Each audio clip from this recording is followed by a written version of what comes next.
Innal hamdalillah nahmaduhu wa nasta'inuhu wa nastaghfiruhu wa na'udzubillahi min syururi anfusina wa min sayyiati a'malina may yahdihillahu fala mudhillalah wa may yudhlil fala hadiyalah.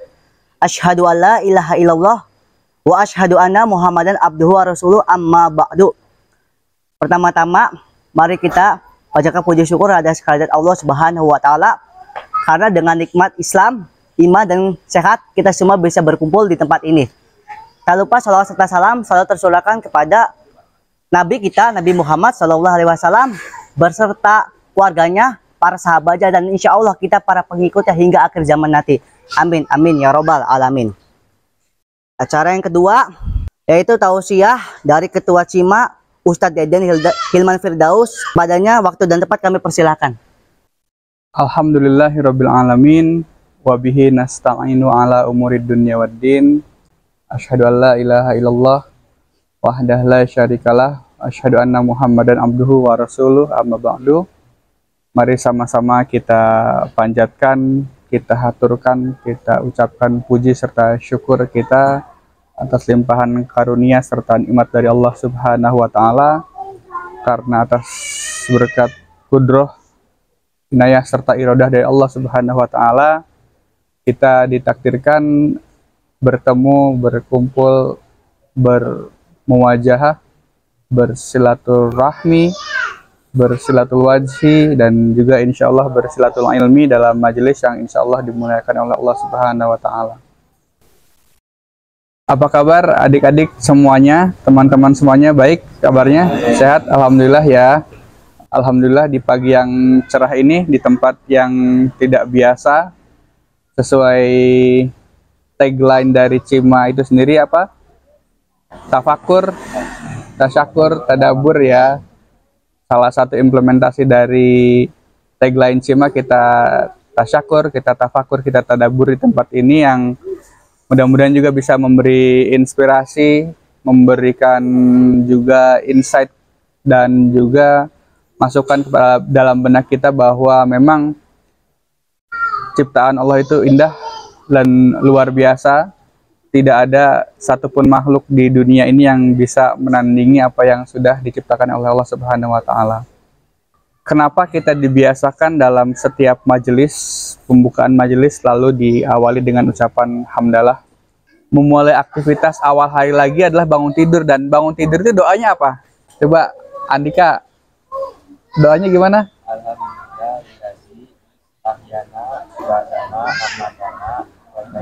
Ya, alhamdulillahilladzi ahyana ba'dama amatana wa ilaihin nusyur. Apa kata pertamanya? Alhamdulillah ya.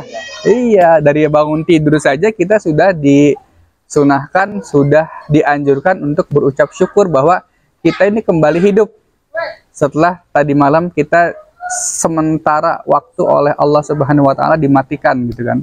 Jadi jangan dikira kita tidur hanya tidur. Itu di Al-Quran dinyatakan bahwa ketika kita tidur, ruh kita itu digenggam oleh Allah Subhanahu wa taala. Jadi mati untuk sementara kita pada saat kita tidur, dan kemudian pada saat kita bangun, ruh kita dimasukkan lagi ke tubuh kita atau jasad kita. Jadi ketika kita bangun langsung berucap alhamdulillahilladzi ahyana, segala puji bagi Allah yang telah menghidupkan kami, ba'dama amatana, setelah kami dimatikan gitu kan. Itu kalimatnya seperti itu. Jadi barang siapa yang mengucap itu di setiap harinya, insya Allah Allah berikan pahala yang banyak ya. Kita dawamkan, dibiasakan, mau tidur kita dalam keadaan suci, bangun tidur kita dalam keadaan bersyukur, seperti itu. Dan juga kalimat-kalimat thayyibah seperti tadi itu kalau bisa dibiasakan dalam kehidupan sehari-hari ya. Ucapan alhamdulillah, ucapan subhanallah, ucapan la ilaha illallah, ucapan Allahu akbar. Jadi ada kalimat tahmid, ada kalimat tasbih, ada kalimat takbir, ada kalimat tahlil. Itu memang dianjurkan dan diajarkan oleh Rasulullah Shallallahu Alaihi Wasallam bahwasanya ada amalan yang mudah, yang ringan untuk dilakukan, tapi berat dalam hal timbangan pahalanya, yaitu tadi ucapan hamdalah, tahmid ya, tasbih, takbir, dan tahlil, seperti itu. Kalau kalimat tahmid gimana? alhamdulillah. Kalau kalimat tasbih subhanallah, kalau kalimat takbir Allahu akbar, dan kalimat tahlil la ilaha illallah. Jadi subhanallah walhamdulillah wala ilaha illallah wallahu akbar. Boleh urutannya disesuaikan dengan kemampuan dan kebiasaan masing-masing ya. Jadi dengan seringnya kita mengucapkan kalimat thayyibah tadi dalam setiap aktivitas kita, insya Allah juga secara baik langsung maupun tidak langsung itu mengurangi kebiasaan kita berkata-kata yang tidak baik ya. Hitung-hitung kita belajar menjadi ahli surga, karena di surga nanti tidak ada tuh berkata orang-orang yang tidak baik, kasar ya. Jangankan berkata kasar, di surat An-Naba itu gimana Kak kata-katanya? A'udzubillahi minasyaitonirrajim. La yasma'una fiha lagwaw wala kidzaba. Hafal ya teman-teman ya, udah familiar ya dengan surat An-Naba ya.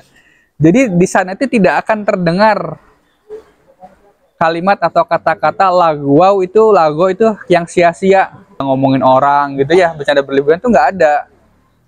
Dan wala kidzaba, dan juga tidak pula tidak didengar di sana itu kata-kata yang dusta. Jadi kata-kata sia-sia dan dusta saja tidak terdengar, apalagi kata-kata yang kasar, menghina orang, memaki, mengumpat gitu ya.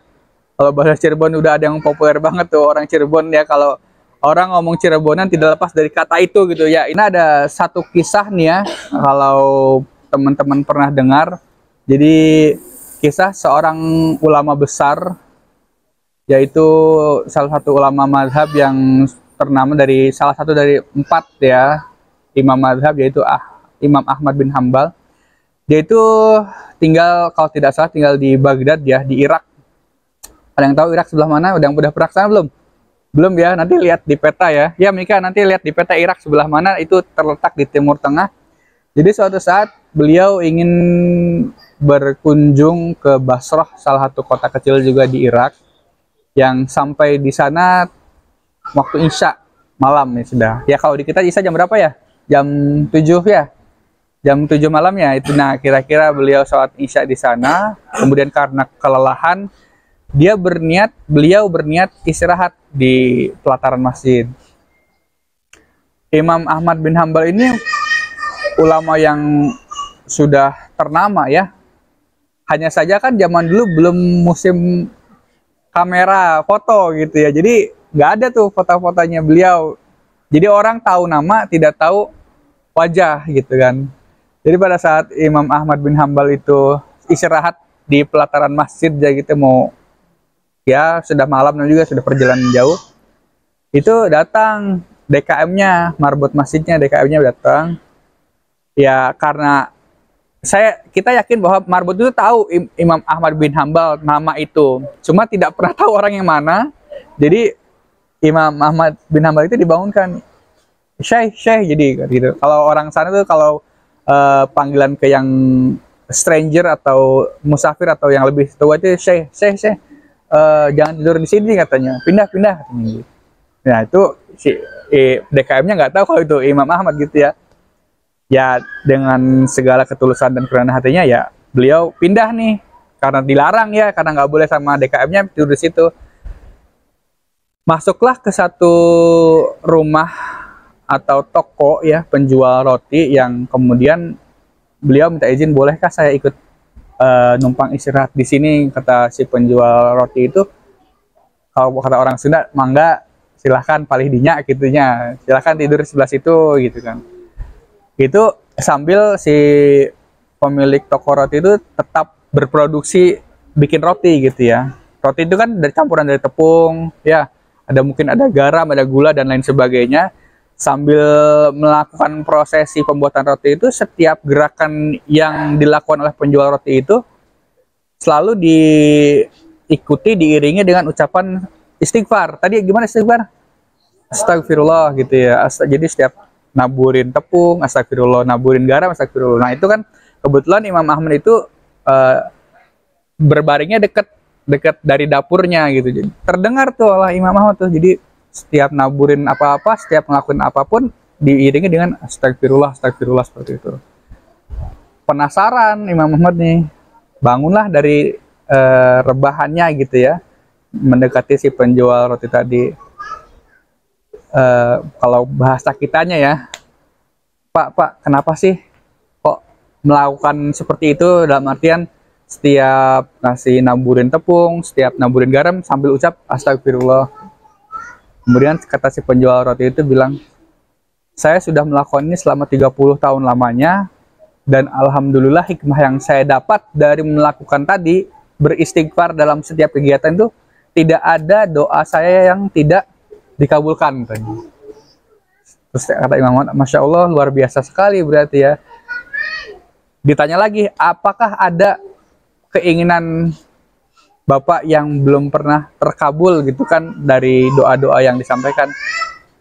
Oh, ada satu Pak, katanya, yang belum terkabul. Apa itu katanya?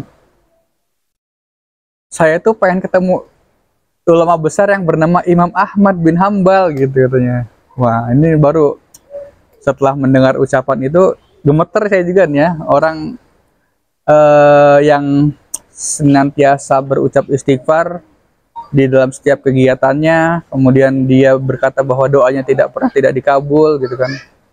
Di malam itu, di momen itu, apa ya, mungkin kalau bisa digambarkan, dua orang yang tadi ini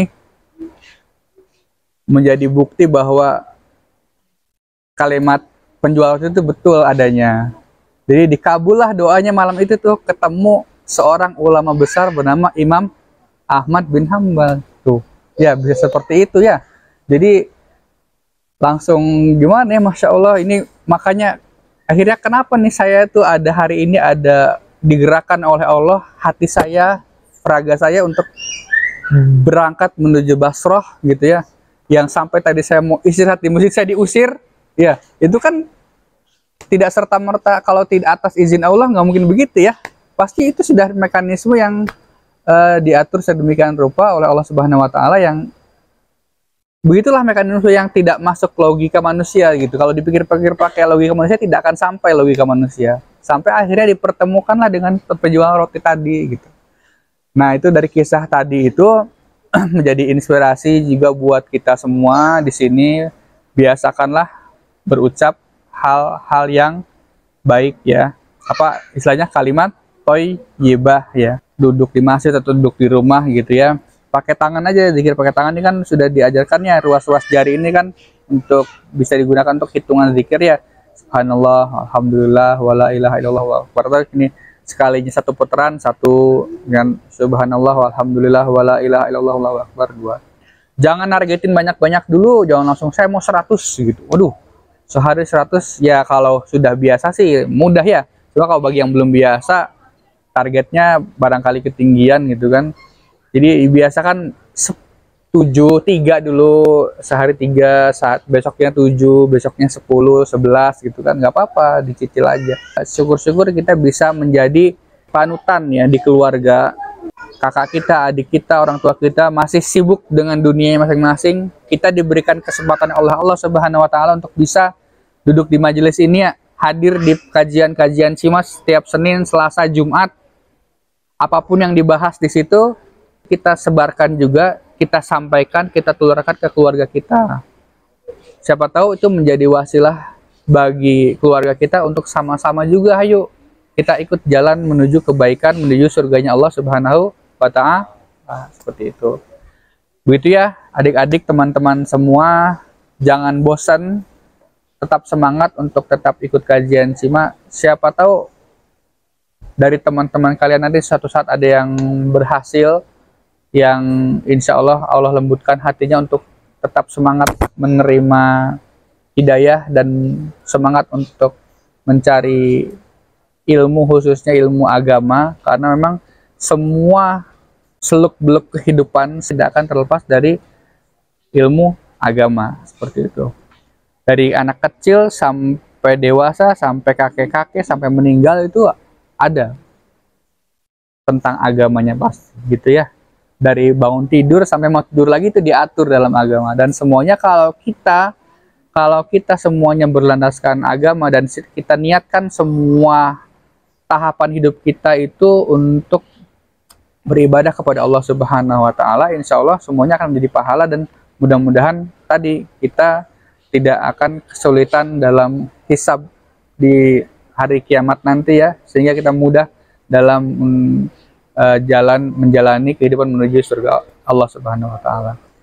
Demikian yang bisa disampaikan ya teman-teman, kawan-kawan, adik-adik semua. Sekali lagi tetap semangat, tetap hadir, dukung terus kajian-kajian yang diselenggarakan oleh Cirebon Young Muslim Association. Kalau bisa ajak saudara-saudara, kakak, adik, sepupu ya, mamang, bibi, kasih tahu kalau kita masih tetap rutin ngaji di masjid ya, di agenda Cimas setiap Senin, Selasa, dan hari Jumat. Terima kasih. Teriring doa, jazakumullahu khairan katsiran. Tutup dengan doa, Rabbana atina fid dunya hasanah wa fil akhirati hasanah wa qina adzabannar. Aku qouli hadza wa astaghfirullah li wa lakum. Wassalamualaikum warahmatullahi wabarakatuh. Jazakumullah khairan katsiran kepada Ustadz Deden yang telah menyampaikan tausiahnya. Acara selanjutnya, tausiah dari pembina Ustadz Solihin Rifai SE kepada